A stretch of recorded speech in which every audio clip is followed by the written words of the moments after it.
Hello friends, welcome back to cricket news updates. Virat Kohli এলেন, দেখলেন, জয় করলেন, অবশ্য এটাই তাঁর অভ্যাস। পৃথিবীর যে কোনো মাঠেই তিনি কিং কোহলি। রেকর্ড গড়া তাঁর কাছে নেশার মতো। 2025 সালের আইপিএলে আরসিবি প্রথম ম্যাচ কেকেআর বিরুদ্ধে জিতল 7 উইকেটে 22 বল হাতে রেখে। এবার আইপিএলের প্রথম ম্যাচে কেকেআরের বিরুদ্ধে নয়া নজির গড়লেন কিং কোহলি। আর তার মাঝেই বিরাট পায়ে লুটিয়ে পড়লেন এক ভক্ত। কোহলির ব্যাটে অবিস্মরণীয় কীর্তি দেখার জন্যই তো মাঠে হাজির হন ভক্তরা। আর ইডেনে সোনালী বেগুনি জার্সির মধ্যে বেঙ্গালুরুর জার্সিও নেহাত কম ছিল না। যার গায়ে জার্সি নেই, তার কপালে রয়েছে ফেটটি। সেরকমই একজন দৌড়ে ঢুকে পড়লেন মাঠে। লক্ষ্য একবার কোহলির পা ছুঁয়ে দেখা। সেই লক্ষ্যে সফলও হলেন ওই ভক্তের। তাকে বুকে জড়িয়ে ধরলেন বিরাটও। সঙ্গে সঙ্গেই অবশ্য তাঁকে মাঠের বাইরে পাঠিয়ে দেওয়া হয়। নিরাপত্তা রক্ষীরা মাঠে দৌড়ে ঢুকে সেই যুবককে পাকড়াও করে নিয়ে এলেন মাঠের বাইরে। শোনা গেছে ময়দান থানায় নিয়ে যাওয়া হয়েছে তাঁকে।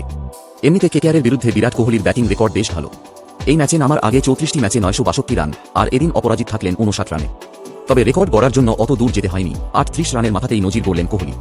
কেকেআরের বিরুদ্ধে তৃতীয় ক্রিকেটার হিসেবে 1000 রান করলেন তিনি। শুধু তাই নয়, নজিরের আরও বাকি রয়েছে।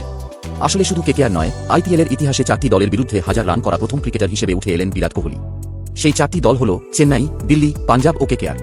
আইপিএল ইতিহাসে সর্বকালের সর্বোচ্চ রানের রেকর্ড এমনিতেও রয়েছে বিরাটের নামে। এখনও পর্যন্ত তিনি ইডেনে খেলেছেন 14টি ম্যাচ, 13 ইনিংসে করেছেন 430 রান। তো বন্ধুরা, এই ছিল এখনকার news. Stay tuned for more cricket news updates only on cric news. Thank you.